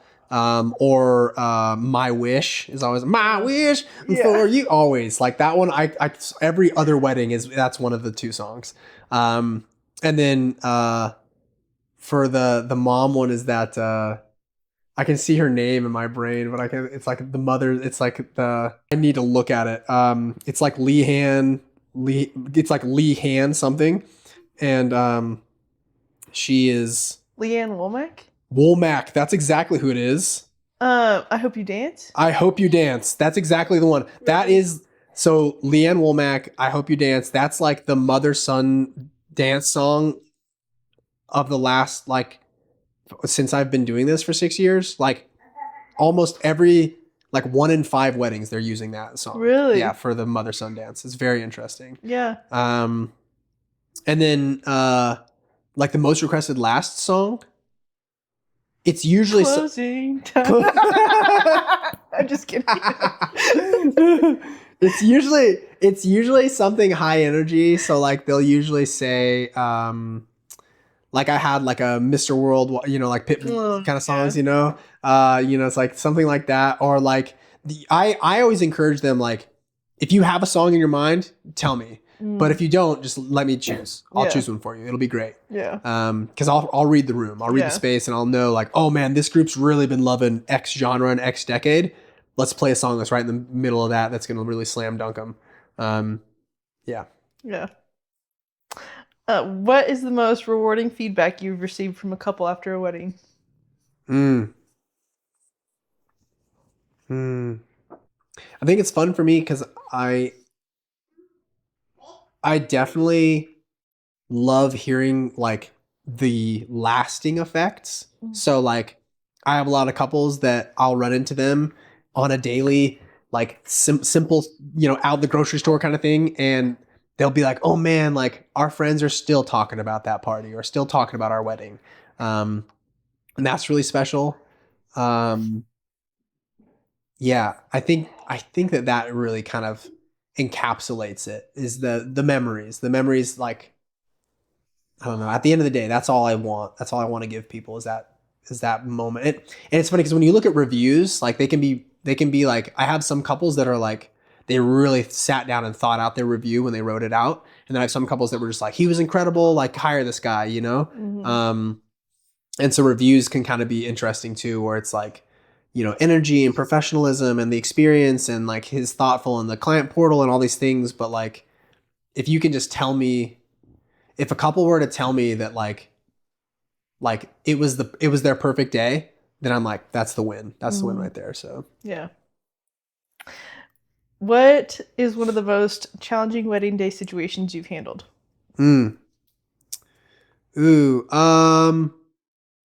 Yeah, it's kind of interesting. I would say it's two sides. Yeah. One is when your vendors aren't getting along, or really what happens is you'll have one vendor specifically that's very set in their ways and they don't want to adjust, and they get like they start to create background stress for the other vendors to then have to like fall in line for. That can be really difficult for the other vendors and the other team to handle. And what it does is it separates you from your team. So if the planner or the photographer or the DJ or whoever it may be is, kind of creating hard lines, then now you're now creating this dynamic where if it's the planner, me and the photographer are going to talk back and forth around how to navigate, because we've now found that the planner can't handle the stress or the adjustments that need to be changed or adjusted. And same kind of thing as the room spins, and it's interesting because like I want to like everyone gets that grace of stress, right? Because sometimes you'll just have a moment where someone's just stressed out and you're like, oh man, that was really stressful. Or like the caterer didn't bring enough food, right? And like, oh shoot, the caterer didn't bring enough food. The last 10, 15, 20 guests didn't get like the entree. They only got the sides for their meal. Mom's pissed, right? So now mom comes in to the caterers or not the caterers, but to the vendor team who were eating. And like the planner is unaware of this currently or whatever. And she's like, hey, did you guys get food? And we're like, oh yeah, we did. Because mom wanted to make sure we got food. And then she's like, our last batch of guests didn't, I'm pissed.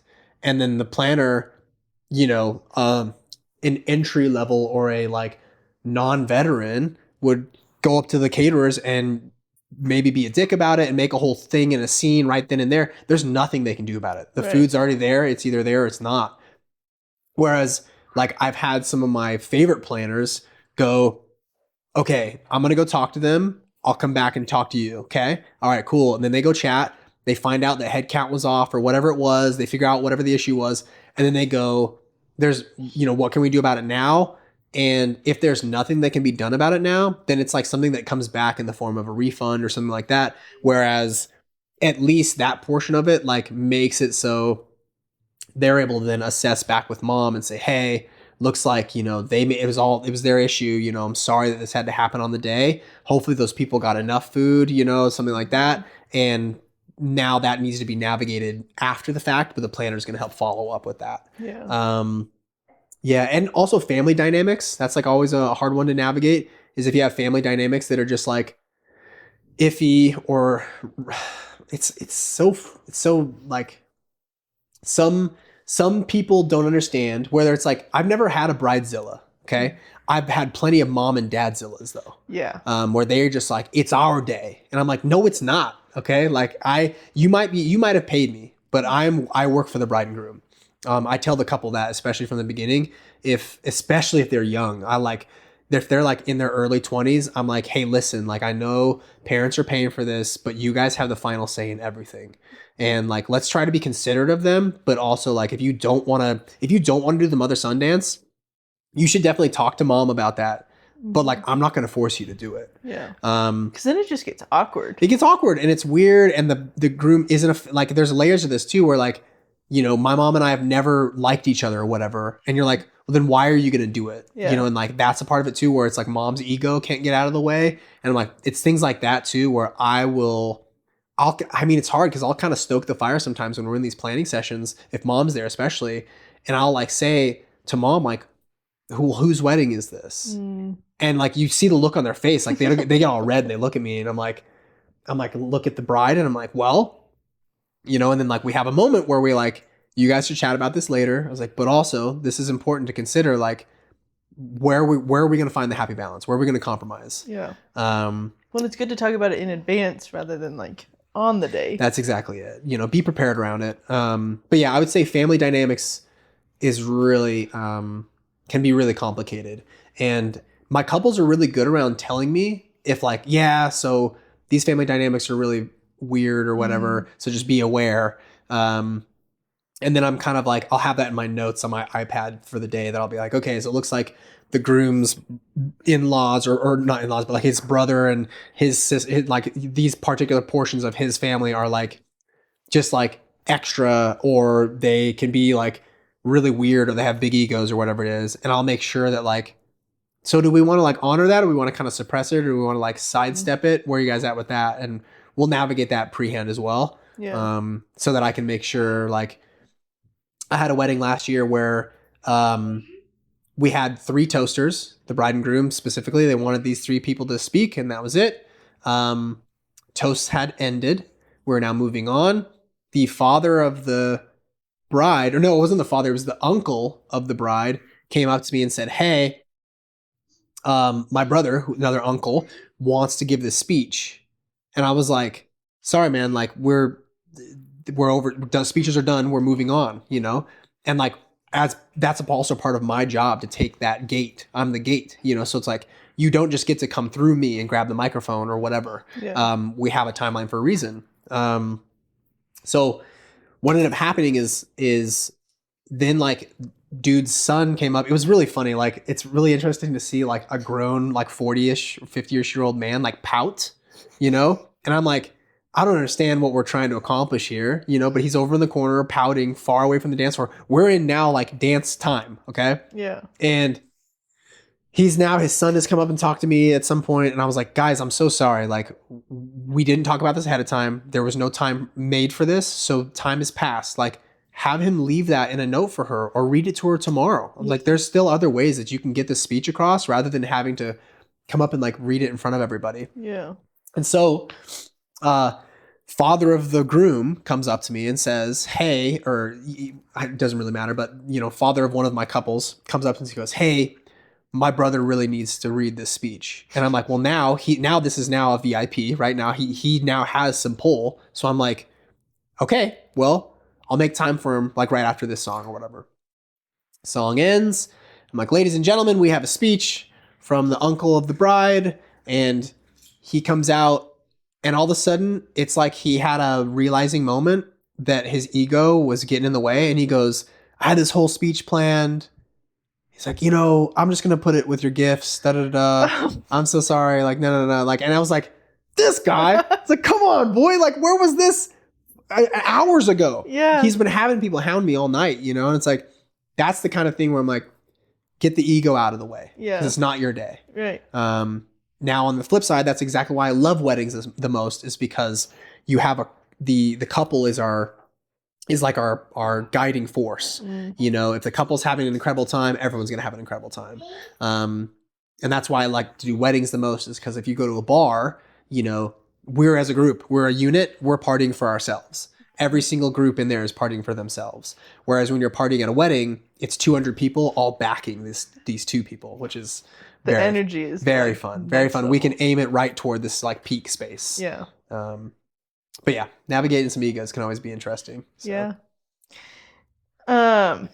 What, kind of turning a little bit, what is a trend in the DJ world that you're loving right now? In the DJ world, or in like the wedding? DJ specifically, but if there's nothing, then wedding generally. No, it's fun because the DJ world, it's the same as when you like just start getting into any craft or any like hobby, and you start to realize how many more layers there are to it. In the DJ world especially, is multi-genre mixing, where people are like, you know, it's kind of like, shout out to Eric Rhodes. I know how to throw it out there. He's one of my buddies. He really got this like country hip hop mashup thing just like pushed hard through TikTok, and like has made a ton of success through it. But what you're not seeing is now DJs are taking any popular song, and putting it over multiple types of beats. and you get to experience that song in a bunch of different variations, which is really fun. And they're not just like mashups for the sake of just like creating a mashup. They sound really good and they feel really good. It's like taking Pink Pony Club and turning it into like an Afro house song, and you're like, oh shoot, I didn't think this song could hit like this. Yeah. And that's really fun. And then also having like, I don't know, like there's something special around watching DJs perform more like tricks, and like they're actually like creating music on the fly because they're using parts of songs to then introduce or like add elements to other songs. Whereas like you can just mix from one song to another, but you can also use like parts of songs to then add or like build energy, or to like have a little, like you throw in just like a little phrase or something from a different song. That's been around for a long time, but the way that they're using it now, especially on like 3 or 4 songs at a time, like playing at once, is really, really cool.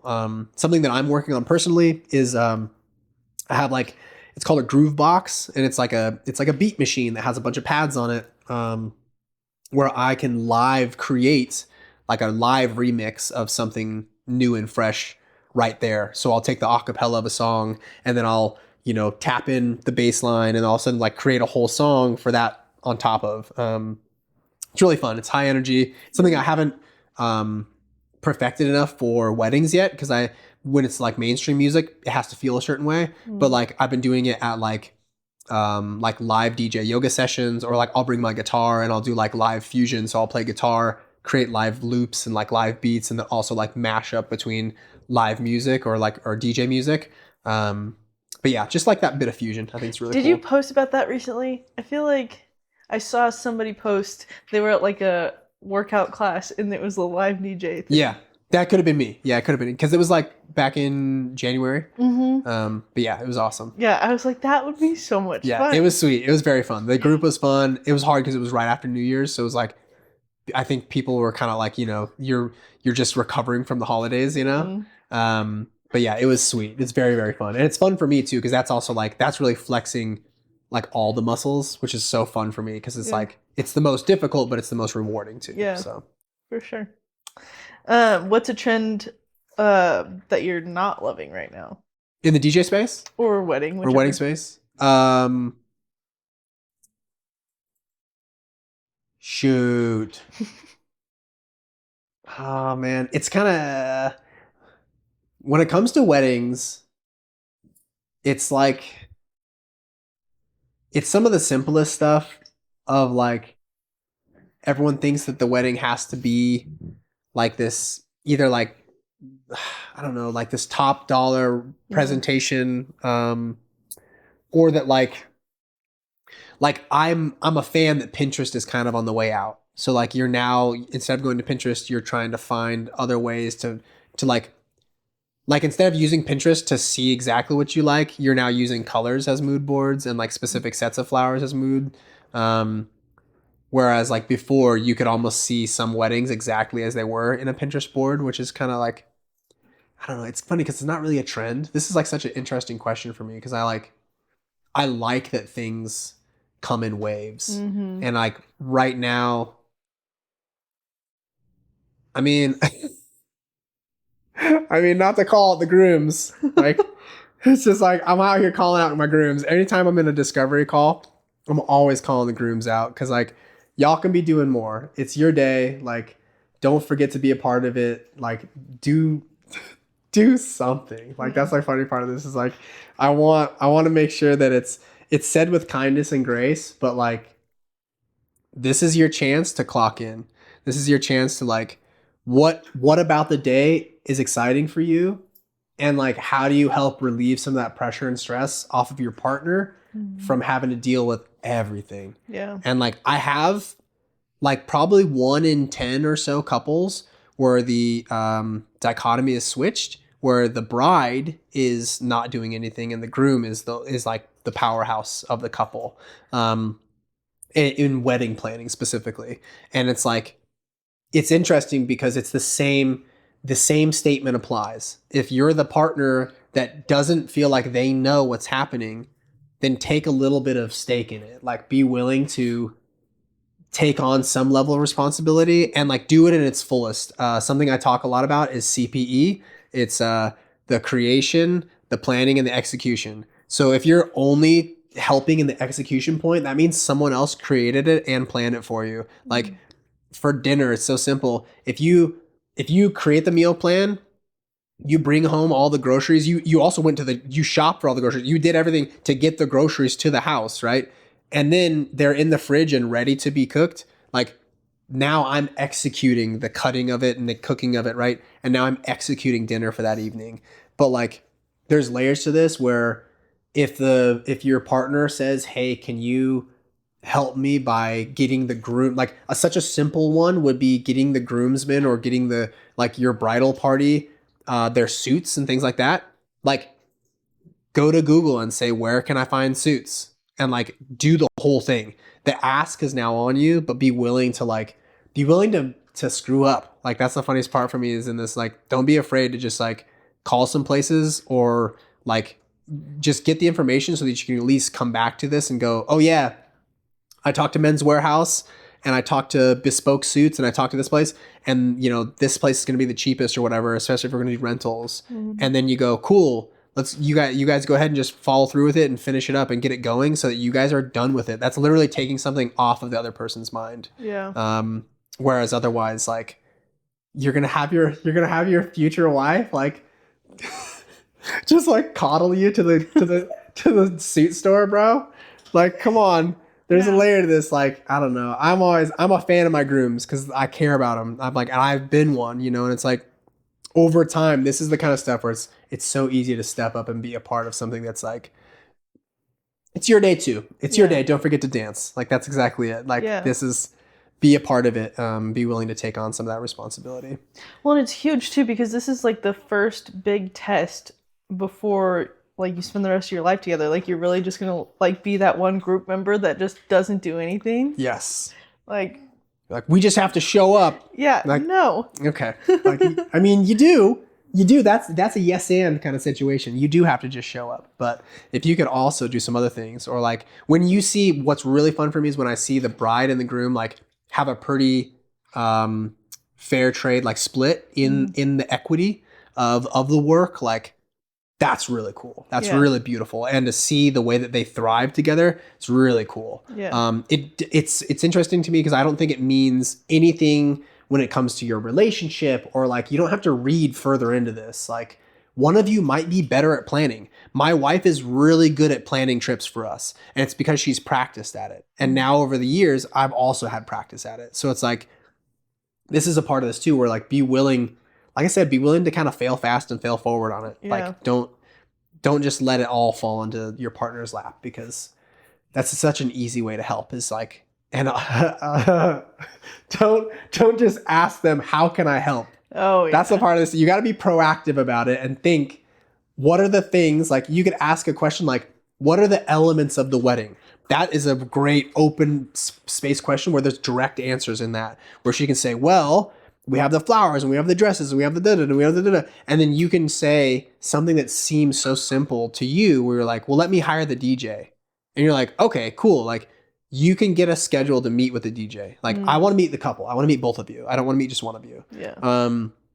And that then is something that you can take and run with. And now it's like, you can bring it back, but you at least did the creation of it was already there because it's already a part of the wedding, but you did the planning portion of it. And then you guys then get to work together on the execution. Yeah.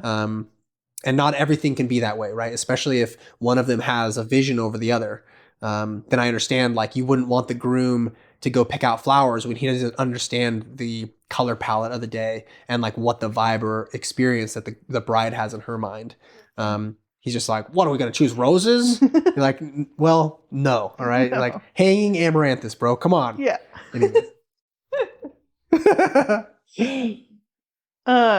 Yeah, I think that's really important. I think it really helps showcase like how you can work together to accomplish the same goal. Yeah. Yeah. Let me see.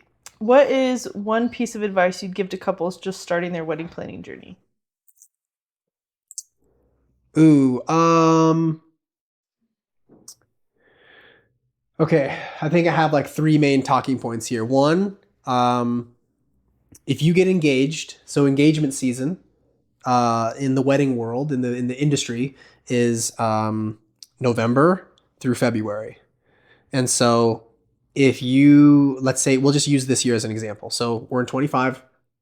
So from 24 of November to 25 of February, if you get engaged in that amount of time or in that space, the first thing for me, back to the drama, be engaged for a year. Like, set your wedding for 26. Don't try to squeeze it all in for 25. Is it doable? Of course it is. But are you going to get the pick of your vendors? No, you're not. Because all of my best dates have been booked. Coming into January, I had 25 weddings on the books already. And it's like, that's 25 less dates that you get to choose from. Yeah. Whereas in 26 right now, I have 3. So it's like you have the pick of whatever date you want. Yeah. And it's the same way with venues, the same way with planners, like everybody. So be patient, I think, is the key takeaway from that one. And like I always tell my couples too, like, you only get to be engaged once too. Yeah. So like, enjoy this short time in your life where you're engaged for a year. And you get to say my fiance, like it's only this one time. The next side of this is, so regardless of budget, right? Budget is important, but regardless of budget, if you were to take all of your wedding vendors, and like pick what's your most important, or like what's the most important thing for you the day, then those are the things that you should focus like the money on, I suppose. Oh, yeah. If you have like an unlimited budget or whatever, or it's pretty wide and you kind of can choose whatever you want, same kind of thing. The exercise really helps, because if you have 3 to 5 where you're like, I really want to make sure that the venue is always a big cost, right? And there's something in your mind where you're like, we really want to get married at this particular type of venue or whatever it may be, then that's going to be a big piece or big chunk of your initial budget. If you step outside of venue, it's so like if you're patient, you can hire your planner, like, and the planner then can show you all these venues. And so like, if you have a weekend or a week, or like, let's say, any any Saturday in September, and you tell your planner that, and they go, sweet, let's talk to all these venues, because I know that you're going to love one of these 3 or whatever it is. And now you get to choose between those 3 also.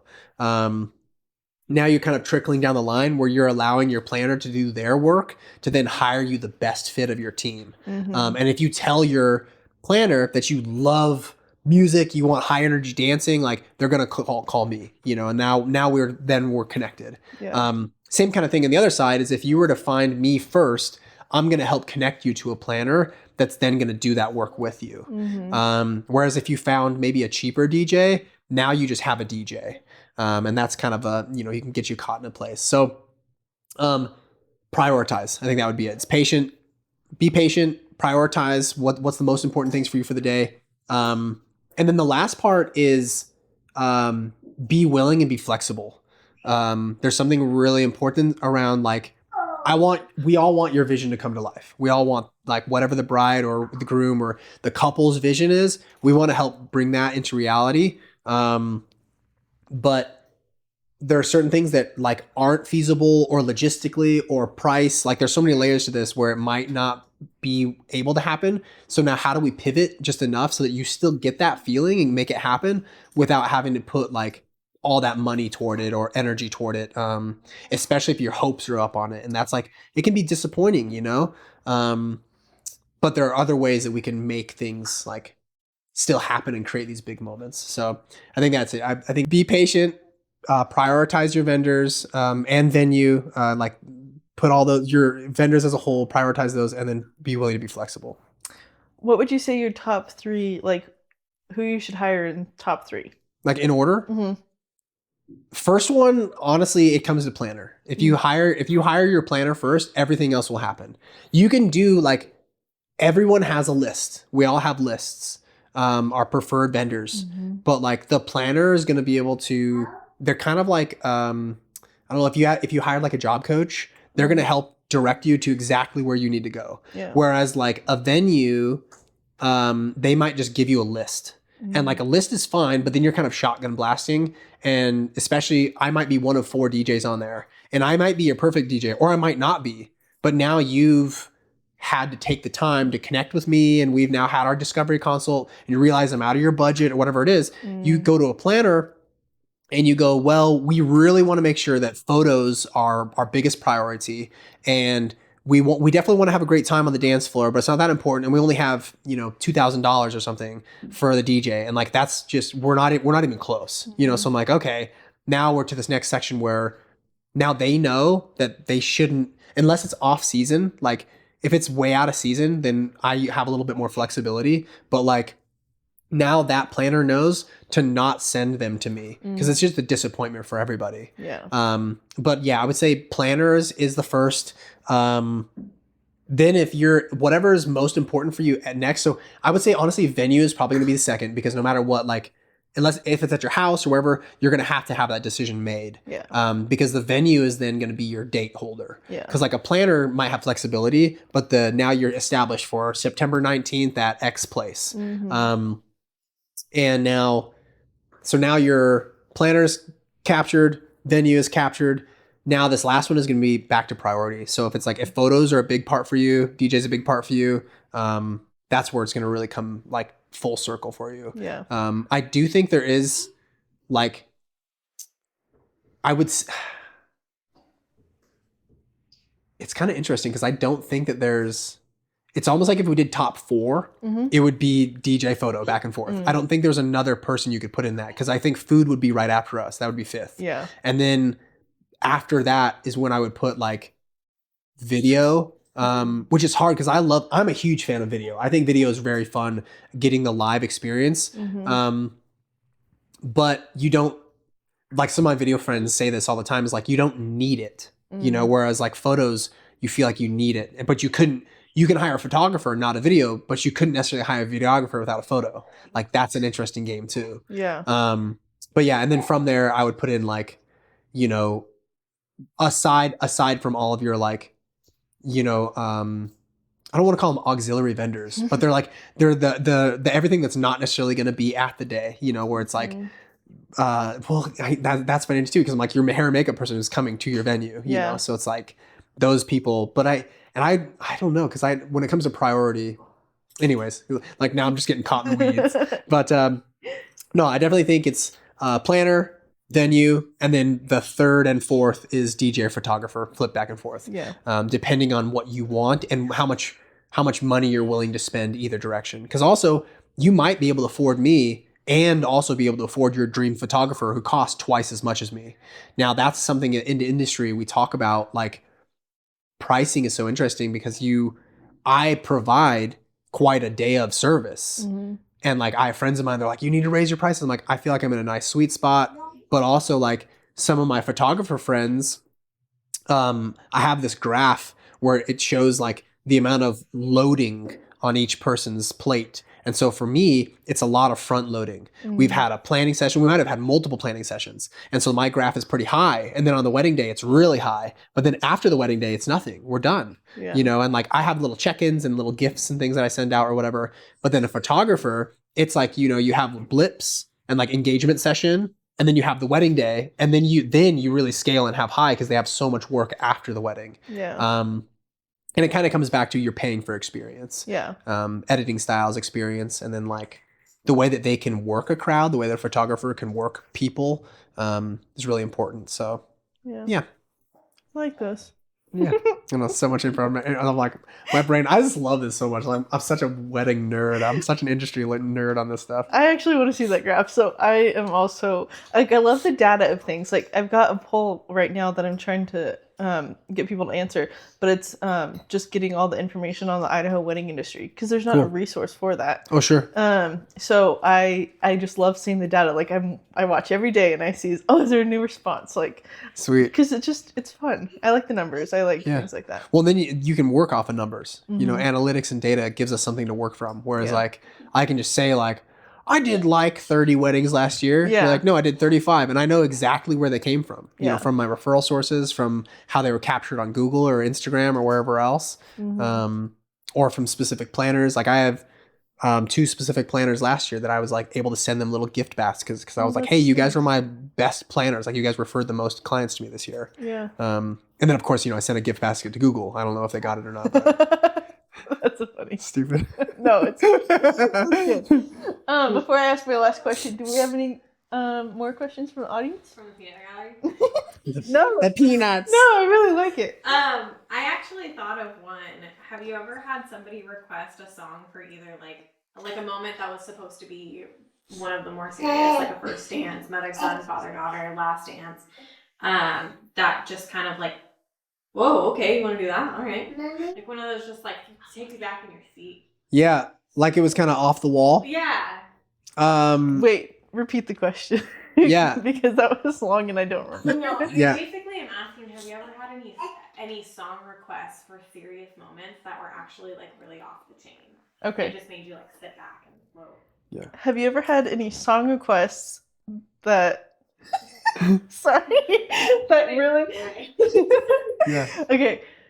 Have you ever had any song requests that were supposed to be for like a serious moment but ended up surprising you? Yeah. Yeah, so I definitely, this was 2 or 3 years ago. I guess I had one last year where the groom just wanted, like, his mom was very classic rock, and they like, I think it was Freebird or something like that, and they just danced around to Freebird. Like it was a fun vibe. Yeah. And then a few years ago, I'm really big on doing custom mixes for formal stuff as well. So like if you want me to sing and play guitar live, or if you want me to like mix a song for you, custom pre-hand kind of thing, I'm happy to do it. And it's all included. That's the funny part of this too, is like, they're like, does it extra cost? I go, no, it's all included. Something for this couple was, it was the mother-son dance, and it was, the bride was the mother. And so it was her son. So it was like a later in life wedding.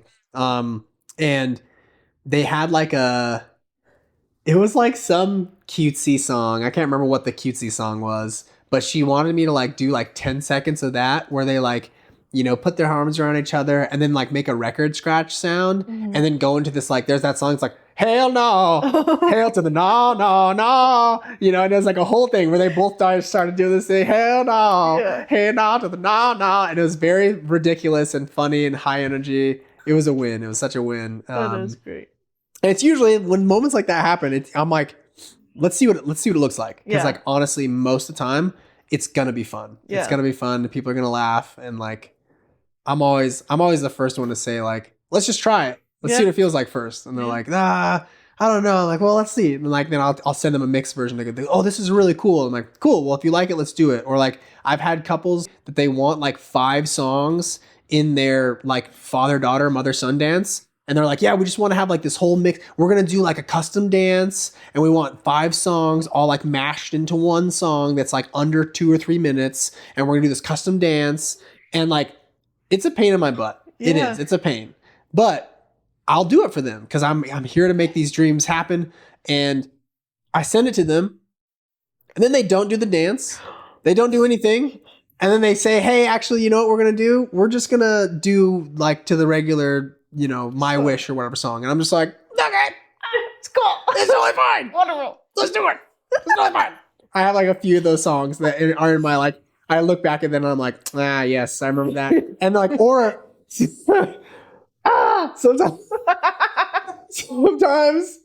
sometimes we'll even go back and forth on the songs that she wants in this like, well, can we do this one instead? And can we flop this one? So I'll make like over time 5 or 10 or 15 mixes for her and sending them. And she goes, oh, I really like this one. Okay, cool, perfect. And then they don't use it. And I'm like, well, you still have it. It's still yours. You enjoy it.